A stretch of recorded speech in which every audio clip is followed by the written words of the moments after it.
Discuss health and wellness, how to achieve fitness goals, and more through the life of gym owners and gym goers. It's Fitness Fanatics from 9 to 11 a.m. on Sundays on 93.7 The Ticket and theticketfm.com. In every office, there's two types of people. There are those who bring in bagels and those who eat the bagels that someone else brought in. Everybody likes the first person. Be that first person. Weekday mornings at 7:30, you have a chance to win a business box of bagels from Bagels & Joe. All you have to do is shut up, Sipple. 2 questions for you, 2 for Sip. Win, and the bagels are yours. Lose, well, you don't want to lose. You lost Monday, you lost Wednesday, you're a loser. Shut up, Sipple. Weekday mornings at 7:30, brought to you by Bagels & Joe. Early break with Sip and Jake. The highlight of the first segment easily was Jake being concerned about the sand that would need to be brought into Memorial Stadium if they played softball. It's for the optics here. It just looks better with sand. So do you think the infield is just sand, Jake? What's wrong with you? It's not sand. It looks better with the sand look on it. It does not. Yes, it does. Early break with Sip and Jake from 6 to 8 every weekday morning on 93.7 The Ticket. When you're high, you feel different. You think different, you talk different, you draw different, you listen to music different, but you probably knew that. Problem is, you also drive different, and not in a good way. That's why driving high is illegal everywhere. So if you're high, just don't drive. Make a plan to get a sober ride. Because if you feel different, you drive different. Brought to you by NHTSA and the Ad Council. The dangers of secondhand smoke are well known. But what about secondhand aerosol, which is created when using e-cigarettes? Science already shows a secondhand aerosol can contain nicotine, heavy metals, and cancer-causing agents. Eliminating exposure to secondhand aerosol is an important step to keeping everyone safe. Breathe easier knowing the facts. For help quitting, call the Nebraska Tobacco Quit Line, 1-800-QUIT-NOW, 1-800-784-8669. Paid for by Tobacco Free Nebraska. Aired with the Nebraska Broadcasters Association and this station. On the block with Strick and Austin. When you look at Nebraska baseball, I mean, a 40-win season, best pitching in the Big Ten, above average offense for the Big Ten. You go to regionals, far and away the best pitching staff, but a good half a run below even the third worst offense in that regional. When you look at Nebraska baseball, is that a program that needs to improve the pitching first or the lineup first to be able to make more of a dent in the postseason? Weekdays from 2 to 4 on 93.7 The Ticket and theticketfm.com. I'm Chris Jakimick. I served in the United States Air Force and I deployed 3 times. So in 2017, I was serving as an Air Force First Sergeant. Our motto in that role is my job is people, everyone is my business. But unfortunately in that year, I would lose my own brother, Lance Corporal Adam Jakimick, to suicide. The majority of veteran suicides are from guns. I store my weapons securely, not only for myself, but for my family. Store all your guns securely. Help stop suicide. My service never stops. Brought to you by End Family Fire and the Ad Council. Okay, kids, Dad's gonna teach you how to dance. First, spread your feet apart. Then, pump your knee, nod your head, shake your hips, and bite your lip ever so slightly. Now, with one hand in the air, point at people with the other hand. I call that the rock star. Dance like a dad. It's a great way to make a moment with your kids. Now, make a face like it just smells something bad. Visit fatherhood.gov. Brought to you by the U.S. Department of Health and Human Services and the Ad Council. Coming at you live from the heart of Lincoln, America. This is the Don't Punt Hour with former Nebraska receiver. Throwing over the middle, completes the pass. He's got speed to the end zone. Touchdown. 45 yards. And return specialist. This time he beats the kicker and one more. DeMornay Pierson-El. Not only does the sideline have confidence in Pierson-El, but Pierson-El has confidence in Pierson-El. On 93.7 The Ticket and theticketfm.com.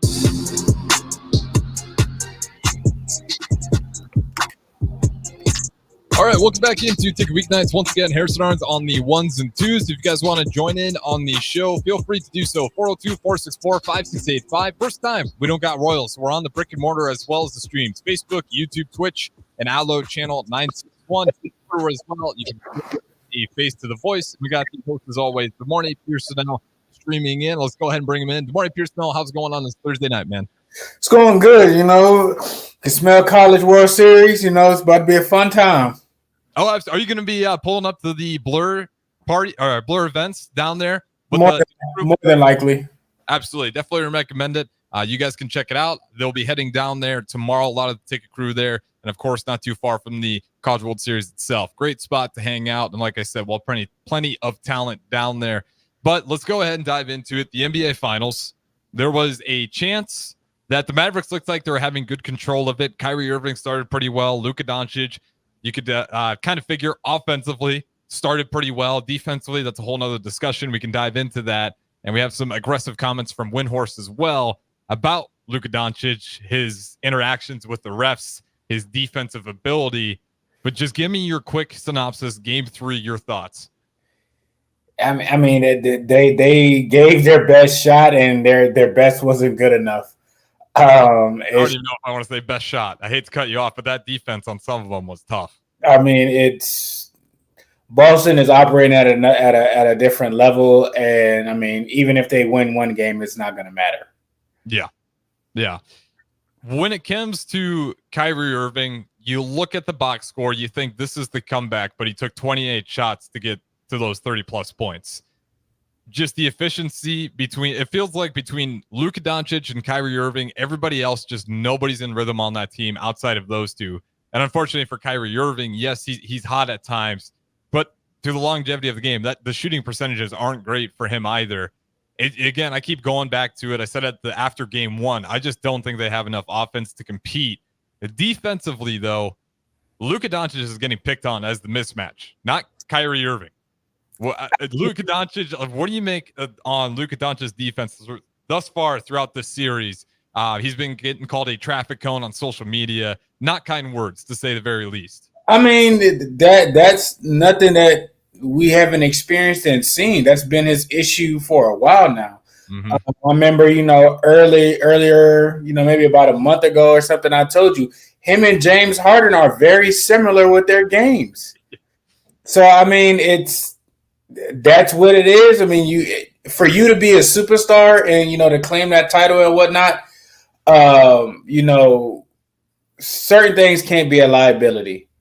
And, for you to be the face of an organization and everything like that, but yet, you're kind of hoping that they give you, calls and complaining about certain stuff and everything like that. And, I mean, you need to do a better job of, making sure that your game is solid all the way around. We know what you can do on the offensive end, but, on the defensive side, you're a liability, and it's, an Achilles heel.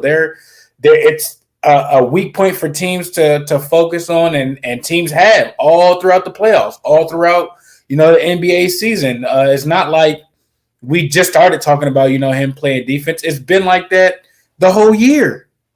Mm-hmm. I mean, I don't know why it's necessarily more on a bigger level. In each series, they've hinted on that. They've talked about that. And I guess it's finally catching up with it. Well, I mean, it's caught up with him, but I mean, I guess, it's the nail in the coffin, honestly. Yeah, I mean, he's as great as he is on offense. He's the number one guy the Celtics pick on, and how they're able to get to the rim so easily. It might even explain some of the exhaustion, some of the poor shooting from the rest of the guys on the team. When you got to rotate 3 times every time you get on a half-court possession because there's a blow-by, and you got everybody scrambling around constantly, and then you got to go on the other court. Luka's saving his energy. Obviously, if you look at some of the highlights out there, it's just, I don't know. Is it a conditioning problem? Is it an effort problem? Like, when you look at that, when it comes to Luka Doncic, because when it comes to James Harden, it's honestly a perfect example because those things were also in play. Is it a conditioning problem or is it an effort problem? When you're looking at Luka Doncic, what is it to you? I think it's more so of effort. Also, his short burst quickness and everything like that isn't really like that. He really doesn't really drive past anybody. If you look on his offensive end and everything like that, he's not a blow by type of person. Honestly, his game is very familiar with Dirk. Dirk wasn't really, driving past anybody. His thing was the fadeaway. He's kind of, Dirk 2.0, but Dirk would still play hard on, defense and everything like that. But I think a lot of it is effort. I think a piece of it is his ability. We know he's not quick. We know he's not laterally quick and everything like that. But you can work on things to get better and whatnot. You've been in the league for how long? And honestly, we can say he's never really been a defensive person his whole entire time in the league. So I think it's more so of him just doubling down and kind of putting forth the effort, being more comfortable with it. Joker does it, and Joker's bigger. You know what I'm saying? Like, his lateral quickness isn't, anything mind blowing, but I mean, he still plays, his game, his own type of game with things or whatnot. So it's not like we haven't seen, bigger people do it or slower people do it. Joel Embiid plays defense. He's bigger. He's slower. You know what I'm saying? He may be a bit, more explosive within a step or two. So I think it comes down to, him having the want and the ability to actually, play defense. Yeah, I mean, right now, I can think of Marc Gasol down the stretch of his career having better perimeter defense than Luka. And I'm not even making that up. Marc Gasol was actually surprisingly a pretty decent perimeter defender, especially in those playoff runs. But even on the Lakers, like late in his career, he still had that ability to close out on guards. With Luka, I think it's just more of an effort thing. I hope this is maybe one of those wake up. We talked about it with Eric Strickland and Cluster Johnson, how Dirk kind of had that moment after losing to the A seed, after winning the number 1 seed. And then the next season, that's when the Mavericks go on that run. And Dirk has that incredible season that puts him in just the NBA history books. But when you're looking at Luka, I think it's effort. I mean, you wouldn't have the in-shape conversation at all unless you had an effort problem. So off-season wise, I think you got to get in better shape. He just looks gassed out there. I don't know how much of it's just not trying as much as he just doesn't have enough energy left in the tank. My thing is, like, when you say he's a superstar, what gives people, what is the criteria or category to put that in there?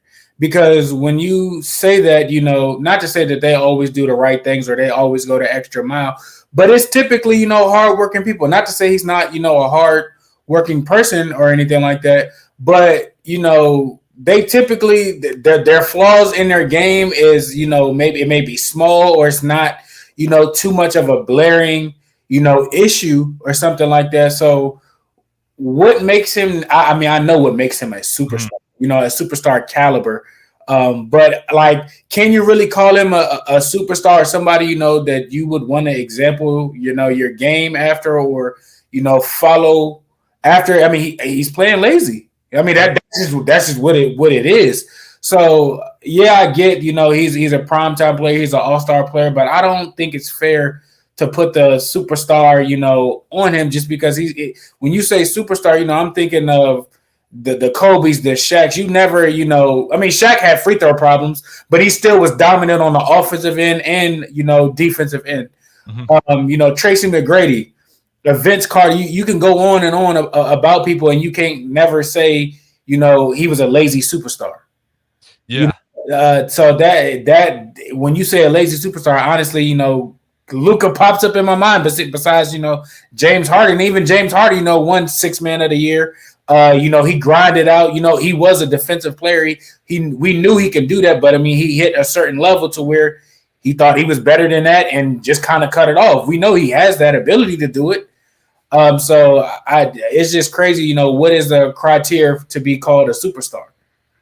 Well, you can, when I think of superstar, and for the sake of the conversation, if we want to leave the superstars to the Shaqs, the Kobes, the Jordans, we can just call him a star.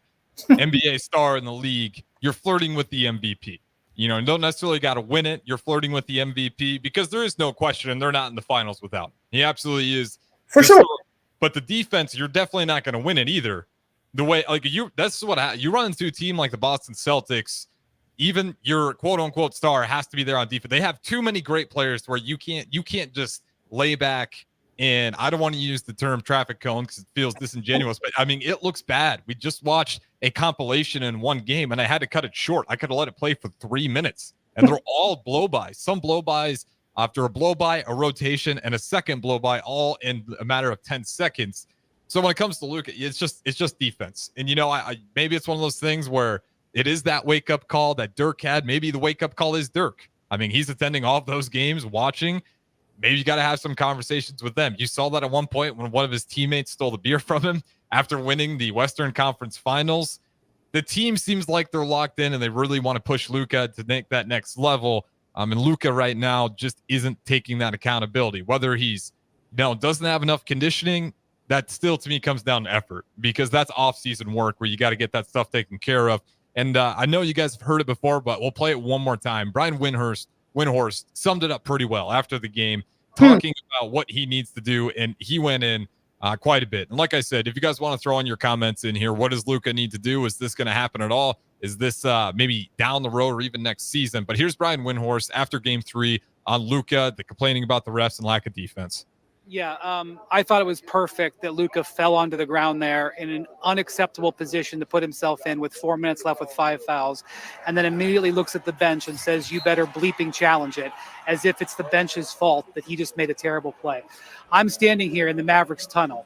Over there is the Celtics tunnel. That's where the winners are. If Luka's ever going to be a winner coming out of this tunnel here, he is going to have to use what's happened in this finals as a learning experience. His defensive performance is unacceptable. He is a hole on the court. The Celtics are attacking him. They are ahead in this series because they have attacked him defensively.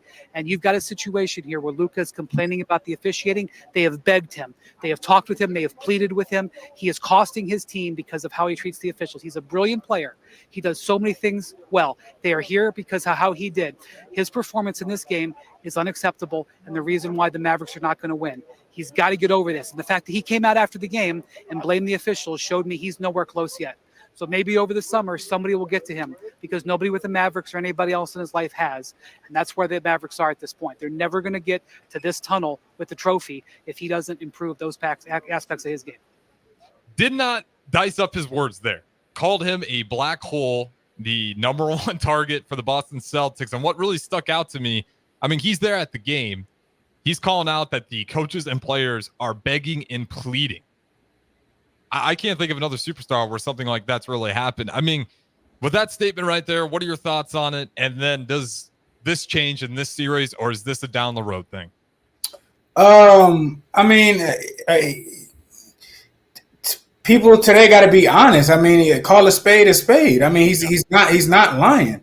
If you put just half of the effort that you do on offense more so on defense, maybe it won't be as bad. But it looks like, he's not trying, or he's really not into it, or just trying to, pick up to get or save his energy for the offensive end. And I mean, you know what they say, defense wins championships. And clearly right now it's not winning it for them. And, he has to do better. I don't think I can think of another superstar, another star, another face of an organization that, that left their team at such a disadvantage in a primetime game on the most competitive stage. If you go back and you listen to any athlete, I left it all out there. I did whatever I could. We knew this and this and this and that. And, their actions speak for things, and his just aren't hitting. And, I'm not saying he's not being a team player. I'm not saying, he's not caring or whatnot. Maybe he's been set on a pedestal so much to where, they kind of overlooked it and only talked about the good and kind of only hinted a little bit at that, to get better at things or whatnot. But I mean, he got to look himself in the mirror and, demand to do better, or, like I said, it's an effort thing. It's not hard. You've been playing, you've been a pro since you've been 16. So I mean, we know you understand, how to play defense and everything like that. I know it may suck or whatnot. I know you 6'7". I know you might be, 240 or whatnot. You don't jump too high off the ground. I get all the tangibles and everything like that, but you still have a job to do.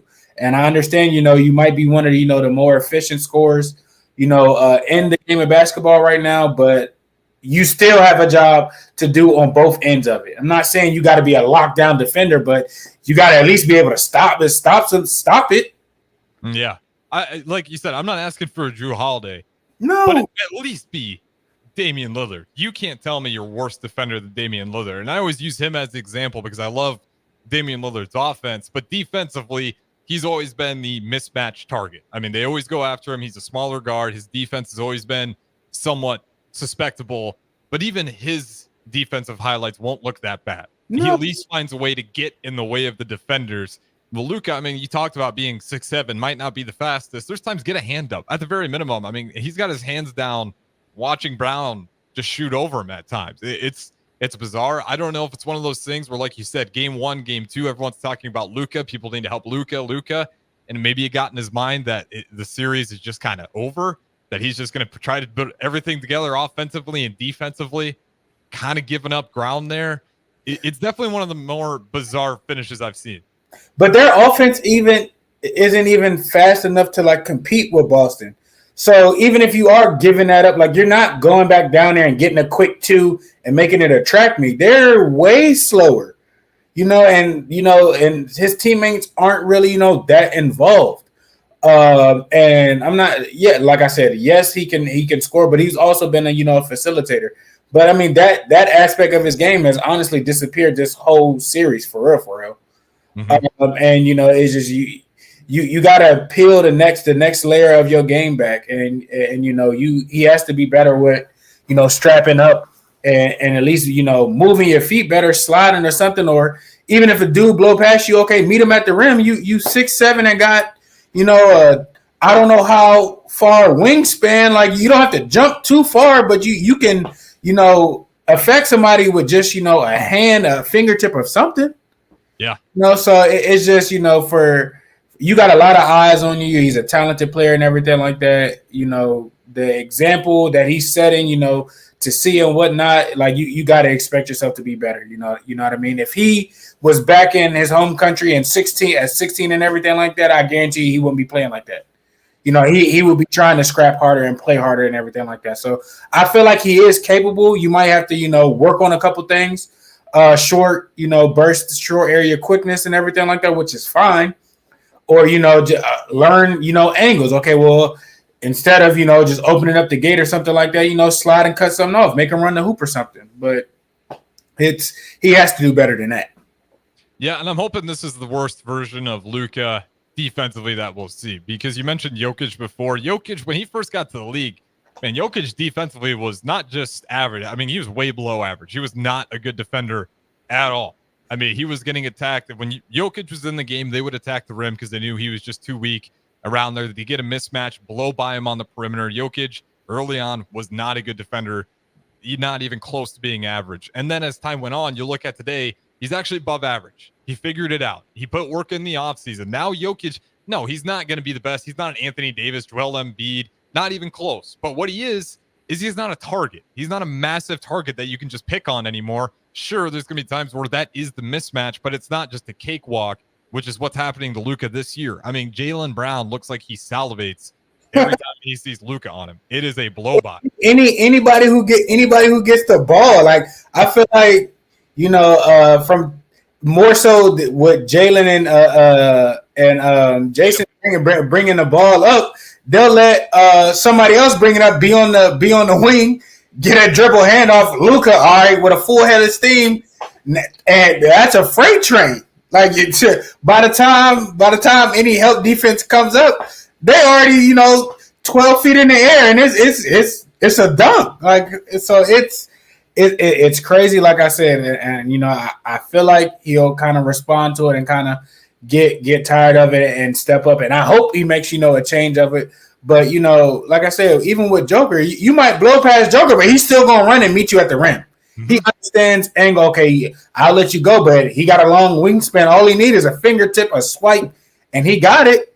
So he may not be the most athletic or not the most, shiftiest and everything like that, but he does understand where he needs to be at, and he will meet you at the spot.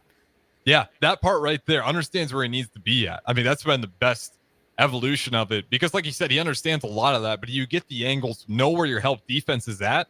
That's a massive part. If you know where your help defense is at, you can kind of predict a lot of where that's going and figure out where do I need to be, where maybe I don't get the block shot, but this is going to be a difficult shot because I know I got help on this side. And like I said, if you're Jokic or Luka, 6'7", get your wingspan, just understand where that's at. But you got to follow them down when they're going down the rim like that. You can't just turn and give up. And then the complaining to the refs, that's just everyone now. I hate it, but I can't count how many players I've seen complain about the call, and in the meantime, there's a fast break transition, 2 points on the other side. Quick.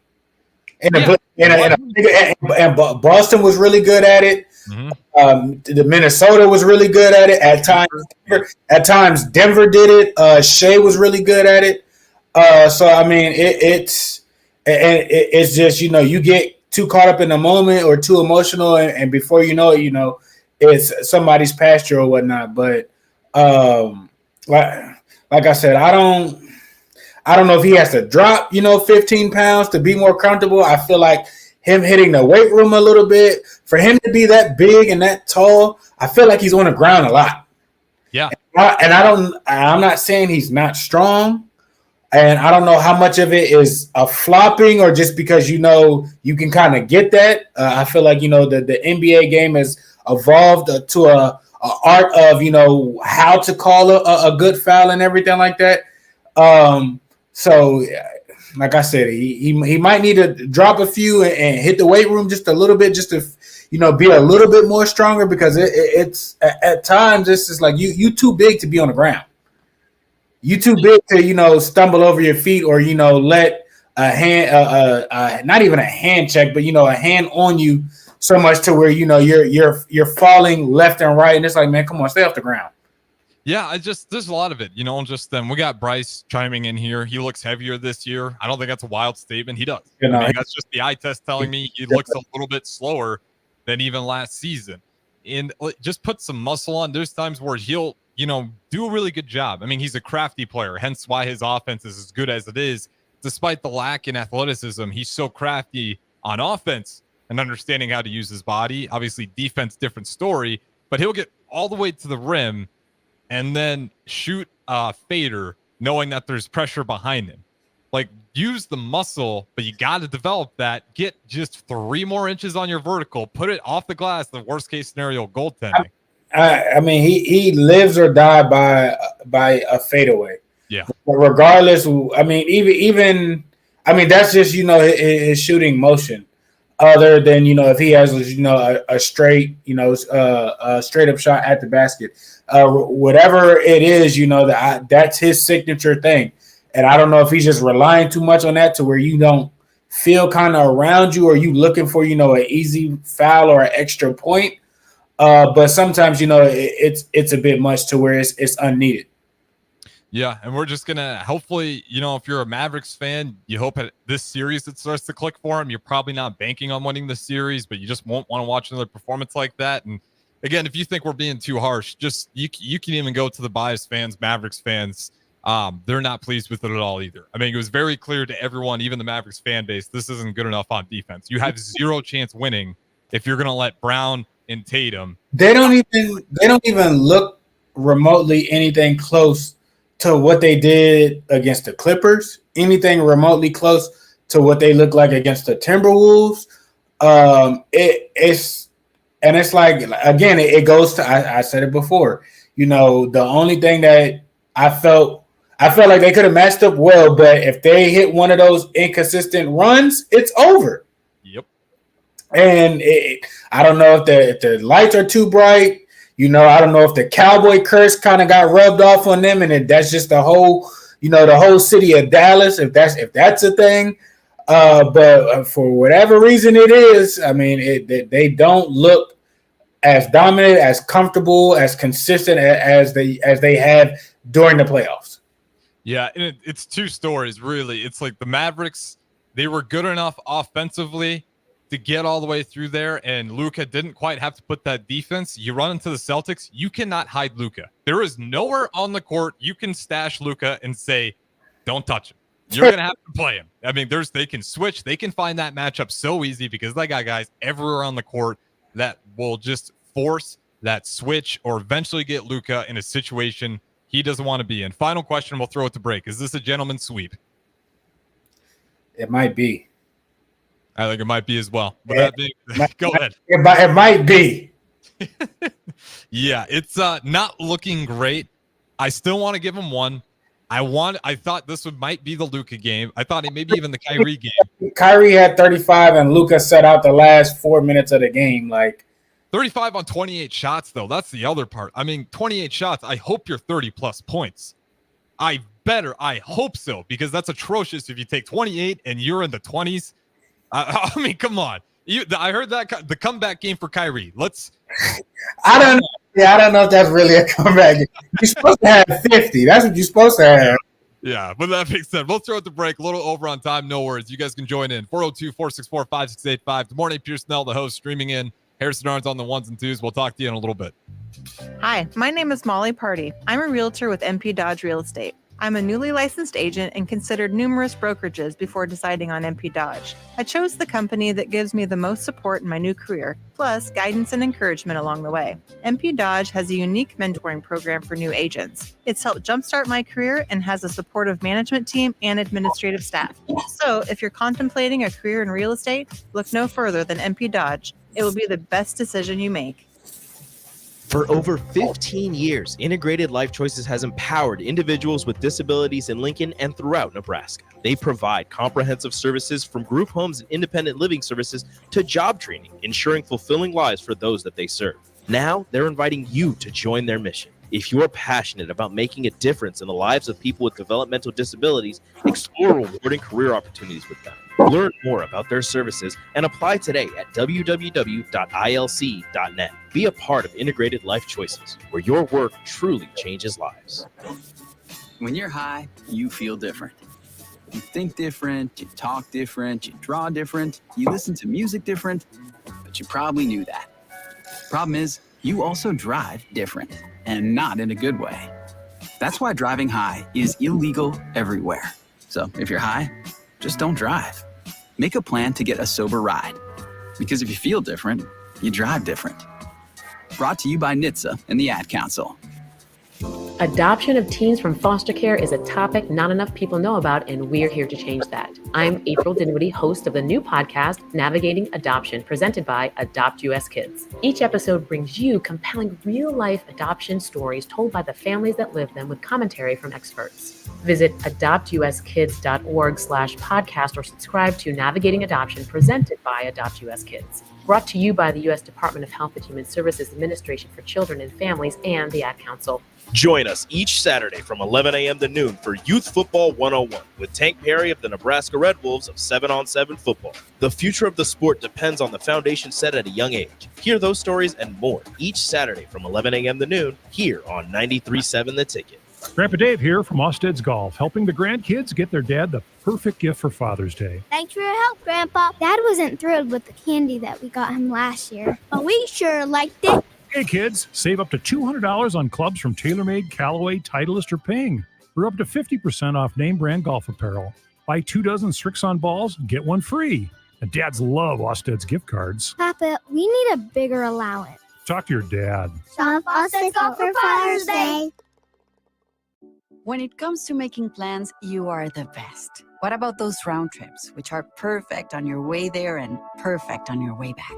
Or those meetings with friends, surprise parties, camps, birthdays. The same way you plan for the important moments, start planning to protect you and your loved ones from a natural disaster. Sign up for local weather and emergency alerts. Prepare an emergency kit and make a family communications plan. Get started at ready.gov/plan. Brought to you by FEMA and the Ad Council. Be a memory for your grandchildren. Among Nebraska adults age 65 or older, 47% report current alcohol use. Drinking too much can cause harm to children, family members, and loved ones. By drinking less, you will still be around for your grandchildren. If you or a loved one is looking for help, find a treatment facility near you at findtreatment.gov. For immediate support, call, text, or chat 988. Brought to you by Nebraska DHHS in partnership with SAMHSA. Get rid of pesky critters once and for all with Bats to Rats. Their expert team is here to help you reclaim your home.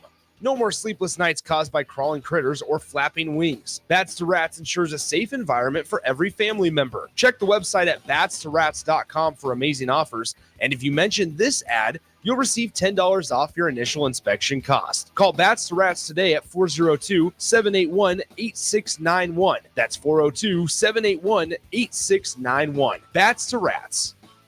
On the block with Strick and Austin. When you look at Nebraska baseball, I mean, a 40-win season, best pitching in the Big Ten, above average offense for the Big Ten. You go to regionals, far and away the best pitching staff, but a good half a run below even the third worst offense in that regional. When you look at Nebraska baseball, is that a program that needs to improve the pitching first or the lineup first to be able to make more of a dent in the postseason? Weekdays from 2 to 4 on 93.7 The Ticket and theticketfm.com. This is the Don't Punt Hour on 93.7 The Ticket and theticketfm.com. Here is your host, DeMornay Pierson-El.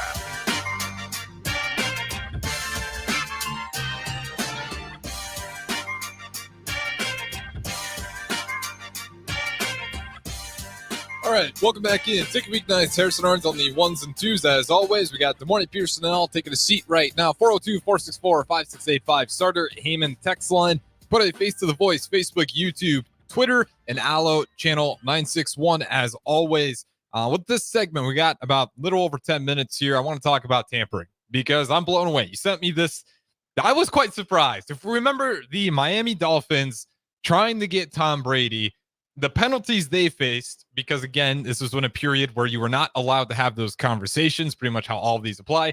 In 2022, the Miami Dolphins were docked first and third round picks. So a first round pick and a third round pick after the NFL determined the team had violated league tampering rules following the illegal contact with quarterback Tom Brady and head coach Sean Payton while they were under contract, along with some money as well.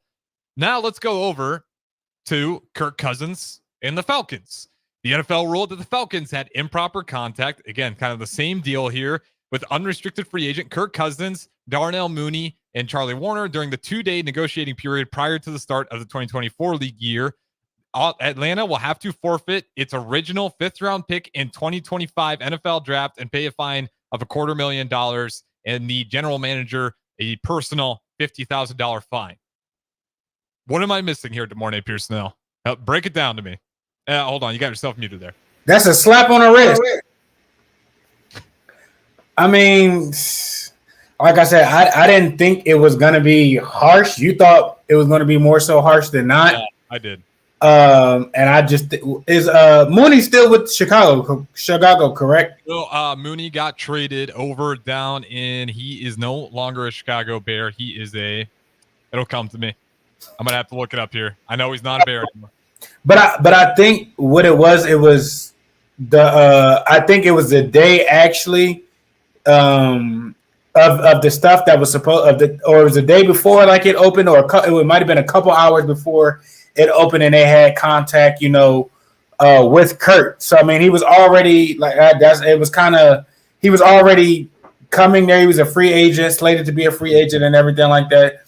So I mean, I don't think it was, anything to where game changeable or a harsh offense. I understand it was still committed, but I mean, he was looking to leave there anyway. So I understand that the $250,000 that's nothing to an organization, probably, honestly. Yeah, they'll dish out some more fines to make that up. And I think they only out of all the 3 people that they had contact, I think Kirk Cousins was the only one that came through. No, Mooney did actually land there, so he is an Atlanta Falcon now. Oh, he is? Yep, he is there. I'm not too sure about that because the organization traded him. So I don't know if he told them he wanted to go there, which, I mean, that rarely happens. Oh, I would like to go here or something like that. The organization probably, wanted to send him elsewhere, and that's just what it was. So I'm not surprised by it. I didn't expect, it to be too out of control. You're more, over the end of it more than I am. Yeah, I'm not bent out of shape about it. I don't care too much. I think the fines were absolutely egregious with the Miami Dolphins. I thought it was a lot, but what kind of sticks out to me, what's more important is the timing of it, not necessarily if you get the guy or not.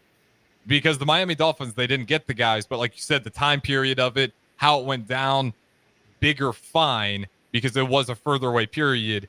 This one, it was right around the corner. But they still landed the guys they wanted, all but one, but they did get a lesser penalty. So it's a little bit strange. So I guess what's more important is the timing of it, more important than if you get the guys or not. And like you said, they were trading those guys out. Somebody like Tom Brady, you're not just going to wait till the deadline to try and get him there. You know what I mean? Not to say, he's Kirk Cousins is differently or anything like that. But yeah, he's already won Super Bowls, in that division that you already know what type of caliber player he is and whatnot. So, I mean, you hop on that train, a little bit early. What Kirk tore his Achilles, still got another over $100 million deal, which is crazy, but to each his own. But I mean, it was a few hours before, the situation had happened with he was able to actually talk, to teams.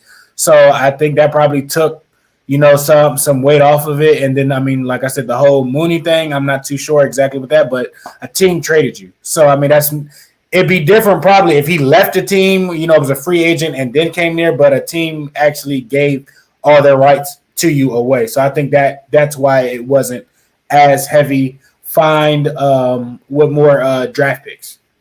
Yeah, and to be honest, that's to me feels like a fair punishment. I don't think it should be too severe. I think it's pretty light, like you said. The timing of it, I think that does come into play a little bit. And again, with Tom Brady, probably not. You're going to see if you can get away with that one. You're going to pull something a little shady just to try to get him over there. If you end up pulling him out, you're the greatest ever to get away. It's highway robbery. You're the greatest to ever do that and whatnot. And if not, I mean, okay, you got caught. It is what it is. Yep, and if you get him, you take the fines anyways head on. You're like, whatever, we still got the guy we want. Let's just go try to get a ring, and we'll make up for all of it. Kind of like what the Rams did when they went absolutely insane with the taxes over the salary cap. But you know what? You get a ring out of it. You just take it right there because that Super Bowl money is absolutely real. So, I mean, it all works out if you can actually make a way down there. But what are we thinking of the Falcons since we're on that subject? They make some interesting move to get Kirk Cousins on a crazy deal, biggest injury after the biggest injury of his career. Then they go ahead and draft Michael Penix Jr. A little surprising, shocked a lot of people. But then you hear guys like Drake London talking about how much better their offense is going to be. And you ask why? The ball will be in the air. Simple as that. That was a short quote by verbatim from him. What are we thinking about this Falcons team? And do they have any chance to really make some noise? That division is kind of wide open. You got the Panthers, the Saints, the Buccaneers, and the Falcons. So, I mean, I know that the Bucs won it last year, but, I mean, you never really know. They still have some key pieces from that Super Bowl team there, but, they're starting to break. But the Falcons have key pieces on offense. They have some big-time playmakers. They have some key big-time playmakers on defense. They got Raheem Morris, who comes from – not Raheem, what's the coach's name? I can't. I know it's Raheem something. I was thinking of the running back from Miami. I can't think of his last name, but he was a defensive coordinator for the Rams. A lot of people around the league respect him. Defensively wise, he's Raheem Morris. You're right. Morris. I said Moisture. I was thinking Morris, but okay. Defensively, I know they have Jesse Bates on defense. I know their D line wasn't terrible. He's going to come there and make them better. I know he was there coaching with, I think, Dan Quinn when Dan Quinn was there. They loved him. He's familiar with what it takes to be to, a winning organization. He was with the organization when they went to the Super Bowl and lost to the Patriots. So he's been successful everywhere he's went to. He's recruited, different types of all-stars and plugged in and play. He's drafted well with, the Rams. So clearly he has a system, an eye for talent and whatnot. So I expect their defense to do well. On the offensive side, I can't remember who their offensive coordinator is. But, I mean, you have, some generational talent type of guys on the offensive side. You still have Kyle Pitts. You have Drake London. When those two guys were coming out, they were talking about how difference makers, of what they were. You got Robinson in the backfield with an offensive line that honestly was one of the better offensive lines in the NFL. So they could have success early on. Honestly, it just depends, who's at quarterback. Do you go with Curtin? Is he healthy enough, to get out there and play? Or if not, is the young buck, well experienced enough to play and make a difference? But they're in a pickle. You got, two QB1s, and everybody, is trying to copy, the sit your quarterback for a year, let him get, acclimated to defenses and everything like that. We've seen it done with Patrick Mahomes. We've seen it done with Jordan Love and everything like that. So clearly, I think that's the goal with things. You kind of got an experienced guy that can do well and get you in a better position than you have been since Matt Ryan left. And you're also built for the future. You got at least 2, maybe 3 years, with a solid, group of guys. Bijan's on a rookie deal. Drake's still on, his rookie deal. Kyle's coming to the end of his rookie deal. So you have, a key pieces of your offense identities off still there cheap. And, you could possibly win now, which would be great. But you also built for the future. So they kind of, I feel like they did a good job with what they drafted. Yeah, I liked everything, but the Michael, honestly, the more I'm more upset about the getting Kirk Cousins in the first place, because you put a lot of capital towards there. But I guess if you got these pieces you really like, but you just mentioned you got a lot of younger pieces, would almost make more sense to get a young quarterback to build around. I'd imagine they're going to start Kirk. You're paying him the money to be that guy, but it's definitely, to me, it's going to come down to the Buccaneers. I mean, that team seems like the team that's finally they're always tough. And now you got Todd Bowles. You really sold people on Baker Mayfield after put together a pretty solid season. You still got Mike Evans there. You got some young pieces really popping up. So I think it's going to come down between those two teams in that division. And I don't think that either one of them is going to be good enough to grab a wild card spot. Now, one of them might, but where I stand is going to be between those two teams to win that division. We got to throw it to break here, but on the other side, we got to talk about one more quarterback who just got an awesome deal about 2 hours ago. Big deal.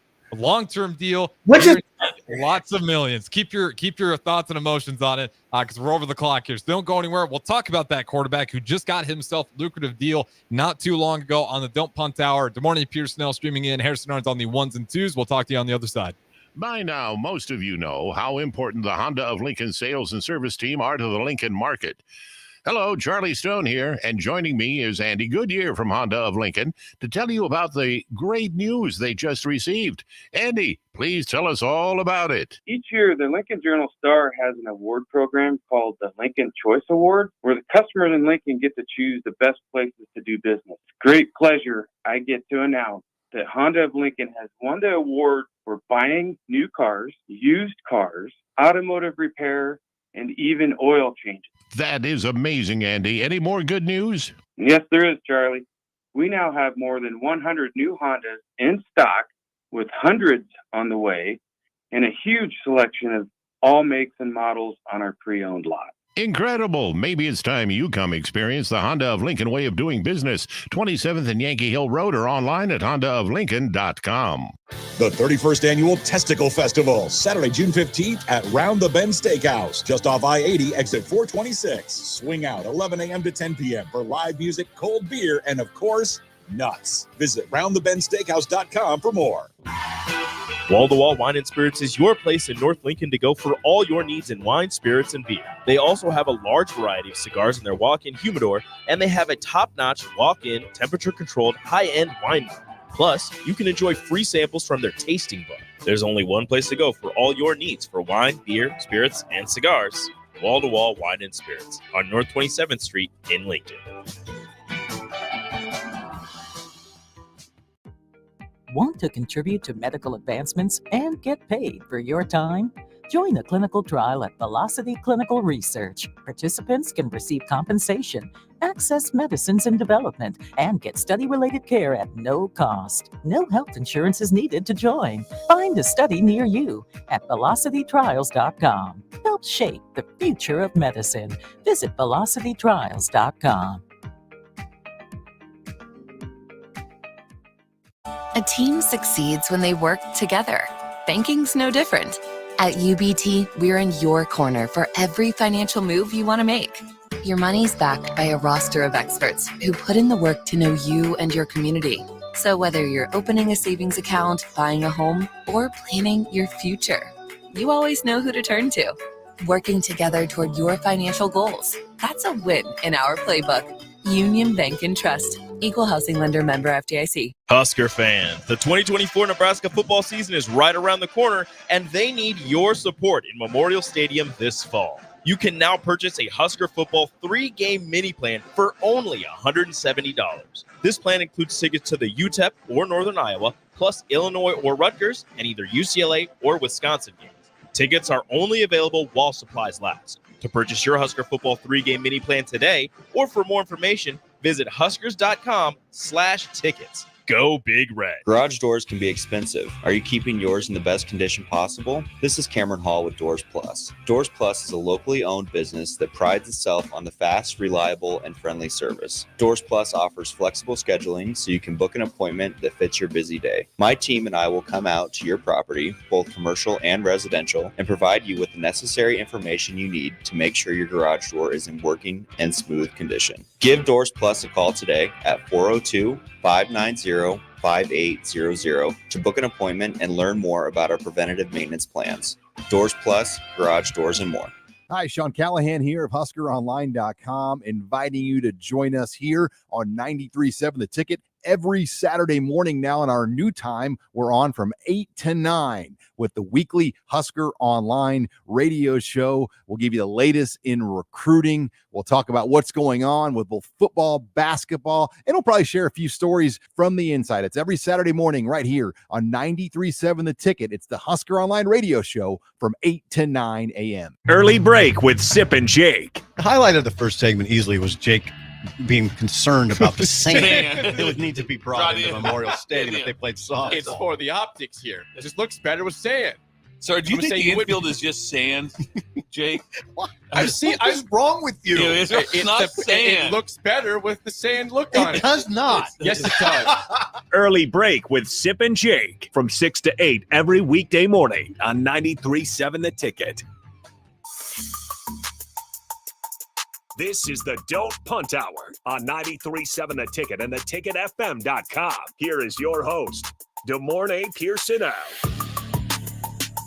Welcome back in. Final segment of the Don't Punt Hour. We got the host, Pierson-El, as always, streaming in. Last second comments, 402-464-5685 before we wrap this show up and go on to what's brewing with Chancellor Brewington. But on the other side, it did tease another young quarterback who made quite a bit of money. That quarterback with the Jaguars' very own quarterback, Trevor Lawrence, agrees to a 5-year, $275 million contract. You can add that up to about $55 million a year. Good morning, Pierson-El. Surprising or not, and do you like the deal? My goodness. I mean, I'm all for dudes getting paid. That amount shocks me. He's making more on an average year than Lamar, than Jalen Hurts, than Burrow, than Mahomes, and all of those guys. But Lamar, as you know, made it to the Super Bowl. So I'm not, undermining what he's done or what he's capable of, but in the time of a 5-year span, those guys have either won an MVP, been almost about to win the MVP, and played in a Super Bowl. Yep. He's blowing, Josh Allen money out of the water, Justin Herbert money out of the water, Kyler Murray money out of the water. I wasn't expecting him to be, the highest paid quarterback right now. Not to say that he doesn't deserve it, but I just feel like there are some dudes that did way more in the same amount of period of time. But I mean, we're playing in Florida. You getting a whole lot of money. Yeah, So, no kidding. No state tax. So lucky for him. It's just crazy. Like I said, he's done a lot of good for Jacksonville. I just didn't expect that. Yeah, me neither. It's a lot of money. I mean, this is a guy that threw 21 touchdowns and 14 interceptions in the 2023 season.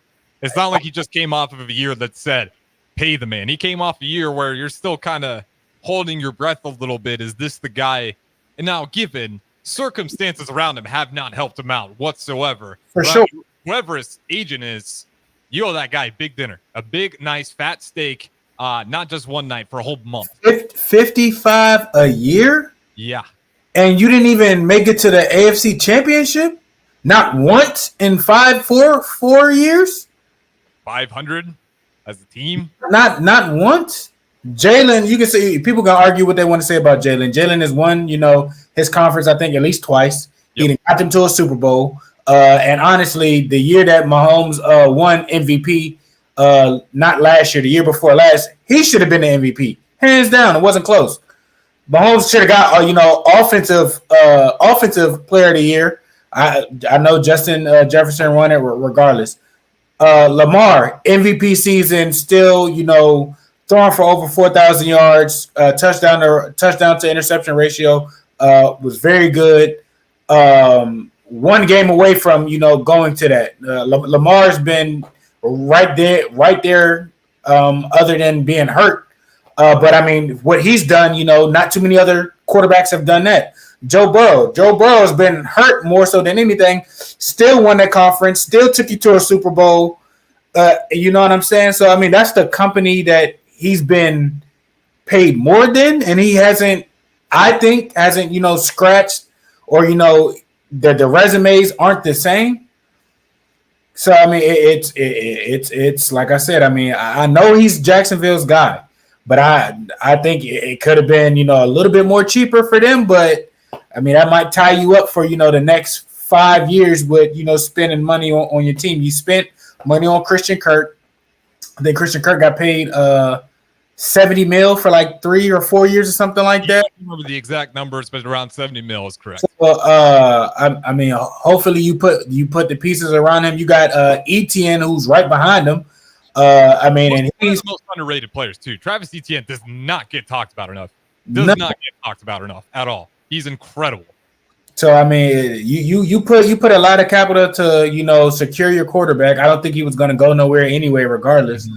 But the amount that you paid him for the lack of stuff on his resume that he hasn't accomplished yet, and it's only going to get higher than that. You come around to this next go around, and that what's already on his resume, I don't want to see what's going to be on here. Then you're really going to have to come out of pocket for him. You almost paying him $300 million. It's insane. 10 years down the road, Patrick Mahomes won 2 Super Bowls before he got 300 M's and equity in both the team he plays for and the baseball team. Like, come on now. It's insane. One of these days, we're going to get to these billion-dollar contracts, and we're not even going to bat an eye. Like, it's insane. And now you could sit here and say they did it because it's growing. I understand. It grows every year. This number is still insane because of the stats, because of the record, because of everything we just said. Of all the guys who just got deals that weren't even close to that number, his agent absolutely hit this one out of the park for him. My question is, who gets paid next? We're running out of time. I'll save that one. I'll write it down because that's a great conversation to be had. But before we get out of here, I'll ask you one question. Have you read up on the Big 12 at all about trying to get some more money, throwing a sponsor, and getting rid of the big in order to make up some of that deficit that they're going to have with the Big 10 and SEC? So take Big 12 and eliminate big and put All-State 12, State Farm 12 to make some extra revenue. Hate it too. I'm not a fan. I get it from a business decision because they're going to be so far behind. Hate it. They're going to do it. Give me the brand name. Give me the worst brand name they can associate with or the best brand name. All-State 12. All-State 12? All right. I'm hoping it ends up being like Wonder Bread 12. State Farm 12. Like, that's awful. Goodyear 12. Like, pitiful. Like, no. Yep. Well, we'll also have to save that one. It's we'll find out what sponsor that's going to be, but that's the era we're in. It's getting so inflated with money that if you are not the SEC or Big 10, you have to find some very bizarre ways to make it up. So it's going to be like arenas. Amazon might swoop in. Bezos got deep pockets. He might. Amazon 12. He might swoop in. He missed out on the NFL team. He might run a conference. Who knows? We'll have to find out. Maybe, heading into this next season, we'll have the Amazon 12 as one of the conferences. Weird world. If we're moving into those times, more of the Prime 12. Lord have mercy. We'll talk to you guys again next week.